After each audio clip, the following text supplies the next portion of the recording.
یہ کہتے ہیں کہ سنا ہے جو مسجد میں پلاسٹک کی سبز ٹوپیاں ہوتی ہیں اس کو پہن کر نماز نہیں ہوتی، کیا یہ صحیح ہے؟ ایسا دیکھیں کوئی عالم تو نہیں کہے گا، جاہلی کہے گا، نماز ہو جاتی ہے، لیکن ان ٹوپیوں کا استعمال حالت نماز میں مکروہ ہے۔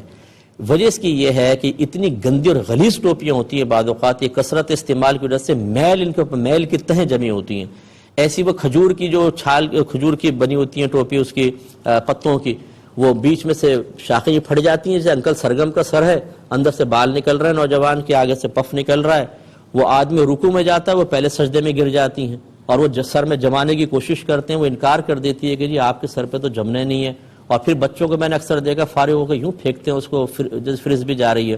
تو ان کی کوئی مطلب یہ کہ اتنی گندی ٹوپیاں آدمی اس کو پہن کر کوئی شادی میں جا سکتا ہے، کسی عام پبلک کے اندر بیٹھ سکتا ہے؟ نہیں، لیکن اللہ کی بارگاہ میں کھڑے ہو سکتا ہے، یہ صحیح نہیں ہے۔ آپ اپنی ایک ٹوپی بنائیے نماز کے لیے، صاف ستھری سی ٹوپی، اچھی ٹوپی بنائیں، تھوڑا سا پیسہ خرچ کریں اس میں، ساتھ لے کر جائیں، وہ پہن کر اللہ کی بارگاہ میں کھڑے ہوں، تاکہ احساس ہو کہ آپ جب نماز پڑھتے ہیں تو اللہ تبارک و تعالیٰ کی عظمت آپ کے قلب میں ہے اور آپ اس ذات کی تعظیم کر رہے ہیں۔ اس لیے اس ٹوپی میں نماز مکروہ ضرور ہے، یعنی مکروہ تنزیہی کہہ لیجئے، مکروہ تحریمی بھی نہیں، لیکن یہ قول کہنا کہ جی اس کو پہن کر نماز ہی نہیں ہوتی، یہ شریعت پر افتراء ہوگا، ایسا جائز نہیں ہے۔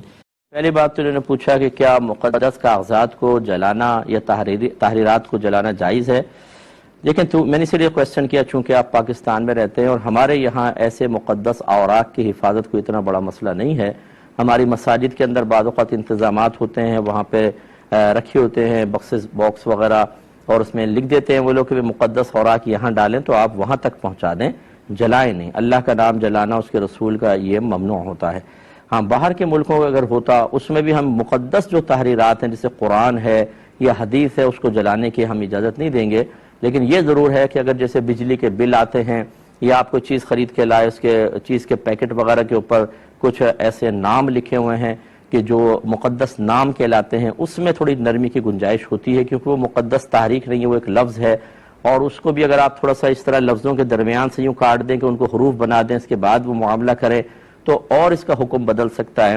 وہاں پہ بڑی پرابلم ہے، کیونکہ وہاں آپ دفنا نہیں سکتے، وہاں جلا نہیں سکتے، وہاں سمندر میں ڈالنا بہت مشکل ہوتا ہے، تو ان کے لیے نرم احکام ہوتے ہیں۔ لیکن چونکہ آپ پاکستان میں اور یہاں پاسبل ہے، یا تو آپ اس کو دفنا دیں یا پھر آپ اسے کوئی دریا وغیرہ ایسا کہ کنارے پہ نہ آئیں اس میں بہا دیں، اور جیسے ہمارے کراچی میں تو سمندر وغیرہ ہے تو اس میں ٹھنڈا کروا سکتے ہیں تو کروا دیں، لیکن جلانے کی ہم اجازت نہیں دیتے ہیں۔ دوسروں نے کہا کہ بیٹا یا بیٹی کا اگر ہم رشتہ کرنا چاہیں تو کیا استخارہ کرنا لازم ہے؟ جی پہلی بات تو یہ کہ کوئی لازم نہیں ہے، اور دوسری بات یہ ہے کہ صرف استخارے پر اکتفا کرنا بھی بہتر نہیں ہے۔ میں اکثر آپ کو سمجھاتا ہوں کہ نبی کریم صلی اللہ علیہ وسلم نے یقیناً استخارے کی تعلیم دی ہے، اور صحابہ کرام بھی استخارہ کرتے رہے ہیں، لیکن ان کے خواب شیطانی مداخلت سے پاک و صاف تھے۔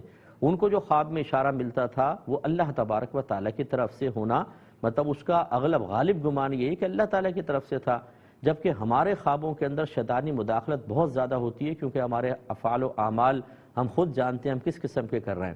اب ہوتا یہ ہے کہ بعض اوقات شیطانی مداخلت کی وجہ سے یس نو اور نو یس محسوس ہوتا ہے، اور ہم کر گزرتے ہیں، اور آگے جب ہماری مرضی کے موافق رزلٹ نہیں آتا تو ہم معاذ اللہ استخارے کو برا بھلا کہتے ہیں۔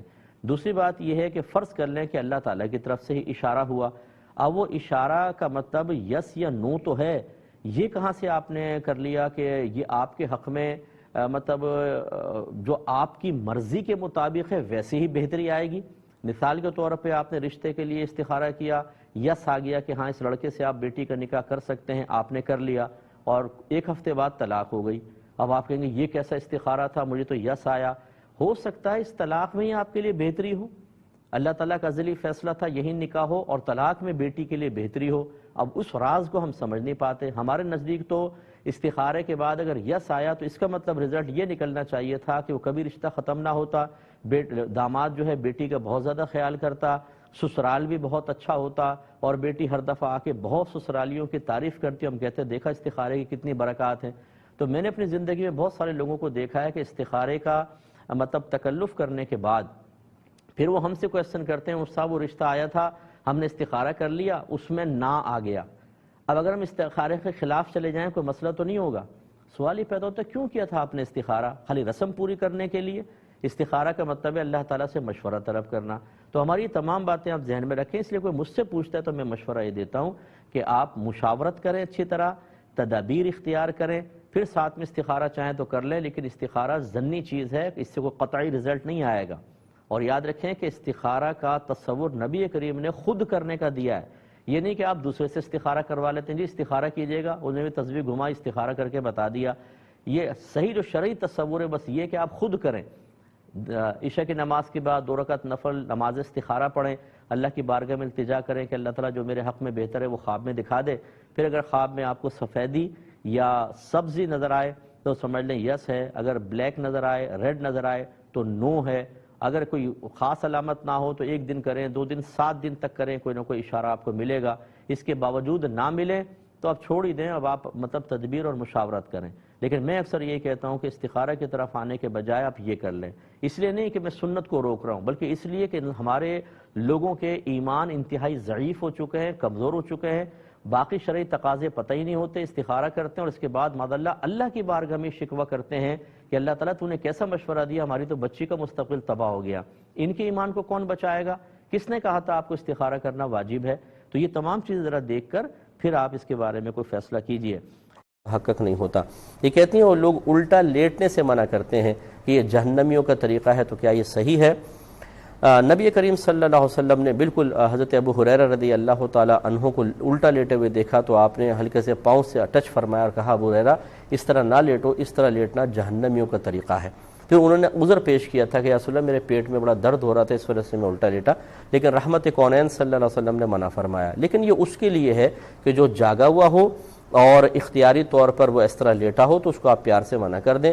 اگر کوئی سوتے میں بیچارہ الٹا ہو گیا ہے تو پھر اس میں وہ قابل گرفت نہیں ہے کہ آپ اس کو مارنا شروع کر دیں یا جوتا اٹھا کے مارے اٹھ جہنمی, یہ الٹا لیٹا ہوا ہے.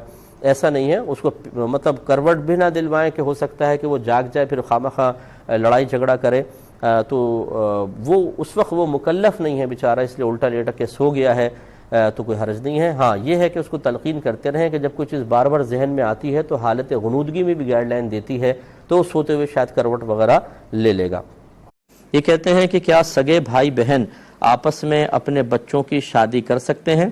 جی شرعاً بالکل جائز ہے. ہاں میڈیکلی طور پہ بعض خود ڈاکٹرز یہ کہتے ہیں کہ کزن سے نہ کریں, اولاد پہ افیکٹ پڑتا ہے, لیکن بہرحال یہ کوئی مسلمہ اصول نہیں ہے. ہمارے نبی کریم صلی اللہ علیہ وسلم نے حضرت بی بی زینب بنت جحش رضی اللہ تعالی عنہا سے نکاح کیا, وہ آپ کی کزن تھی, اور اسی طریقے سے مولا علی کرم اللہ وجہہ الکریم اور بی بی فاطمہ رضی اللہ تعالی عنہا کا نکاح آپس میں ہوا. دیکھیں تو یہ بھی ایک کزن ہی بنتے ہیں کہ آپ سرکار کے کزن تھے اور آپ کی صاحبزادی ایک حیثیت سے وہی کزنز کے مابین اور اولاد بھی ہوئی ہے باقاعدہ. اس طرح بہت سارے صحابہ سے ثابت ہے, تو اس میں شرعاً کوئی منع نہیں ہے, کر سکتے ہیں. ایک بھائی نے پوچھا کہ یشفا علی نام رکھنا کیسا ہے, بچی کا نام؟ دیکھیں میں بارہا آپ کو عرض کر چکا ہوں, قرآن پاک کھولا, کوئی بھی لفظ دیکھا آپ کو اچھا تلفظ لگا, یونیک سا نام لگا, انفرادی چیز نظر آئی, آپ نے فٹافٹ نام رکھ دیا, ایسا نہیں ہوتا ہے. میرے آقا صلی اللہ علیہ وسلم کی تعلیم یہی ہے. آپ نے ارشاد فرمایا کہ انبیاء علیہم السلام کے نام پر نام رکھو. اسی طرح ایک فرمایا کہ اچھوں کے نام پر نام رکھو. تو گویا کہ لڑکوں کے نام تو انبیاء علیہ السلام پر, یہ تو کیونکہ مردوں کے نام عورت کے تو ہو نہیں سکتے, اور اچھوں کے اندر پھر عورت مرد دونوں شامل ہیں کہ جو آپ کے بڑے اکابرین ہیں, اچھے لوگ ہیں, نیک تھے, پرہیزگار تھے, متقی تھے, آپ کے نبی کی تعلیم یہ ہے کہ ان کے نام پر نام رکھو. یہ افضل اور اولا ہوتا ہے. یہ نہیں کہ آپ قرآن میں کھولا, بہت سے اب بہنیں سنیں گی شاید مطلب ان کو افسوس ہوگا یا شاید ناراض بھی ہوں, لا ریب نام رکھ دیتے ہیں. جیسے لا ریب یہ کوئی نام نہیں ہے, اس کا مطلب ہے نہیں ہے کوئی شک. لا ریب فیہ جیسے لا ریب, اب لا ریب. انعمتا نام رکھ دیا مثال کے طور پہ. انعمتا یہ تو اللہ تعالیٰ کے لیے واحد مذکر حاضر کا صیغہ, تو نے انعام کیا, یہ ورب ہے. ورب تو ویسے ہی کوئی ناؤن تو نہیں ہے کہ آپ اس کو نام رکھ سکیں. اسی طرح اور بھی نمتا جیسے ہے, یہ نام رکھ لیتے ہیں. نمتا یہ بھی فعل ہے, تو نے نعمت دی, تو نے انعام کیا یا تو نے احسان کیا. نمتا اس طریقے سے مختلف قرآن کے اندر چیزیں دیکھ کر وہ کر لیتے ہیں. یہ یاد رکھیں قرآن کا ہر لفظ نام بننے کی صلاحیت نہیں رکھتا. کبھی کبھی میں مزاحاً لوگوں کو سمجھانے کے لیے کہہ دیتا ہوں کہ قرآن میں تو فرعون بھی لکھا ہوا ہے, تو کیا ہم اپنے بچوں کا نام فرعون رکھیں؟ قرآن میں لفظ شیطان بھی آیا ہے, تو کیا شیطان نام رکھنا صحیح ہوگا؟ قرآن میں خنزیر کا لفظ بھی استعمال ہوا ہے، کیا یہ صحیح ہوگا؟ کوئی یہ کہے کہ چونکہ قرآن میں آیا میں اپنے بچے کا نام یہ رکھ رہا ہوں، کبھی بھی نہیں ہوگا۔ اس کا مطلب یہ ہوا کہ قرآن کے بہت سارے الفاظ ایسے ہیں جو نام بننے کی صلاحیت نہیں رکھتے ہیں، تو خدا را کسی اچھے آدمی سے مشورہ کریں، لیکن ہمارے بھائی بہن سمجھتے نہیں ہیں اور وہ اس طرح کے نام رکھ دیتے ہیں۔ ایک انہوں نے کہا کہ بیٹے کا نام محمد شافن رکھنا چاہتے ہیں یہ، تو یہی بہتر نام ہے، سبحان رکھیں گے تو عبد السبحان آپ رکھیں، کیونکہ یہ اللہ کا صفاتی نام بھی ہے۔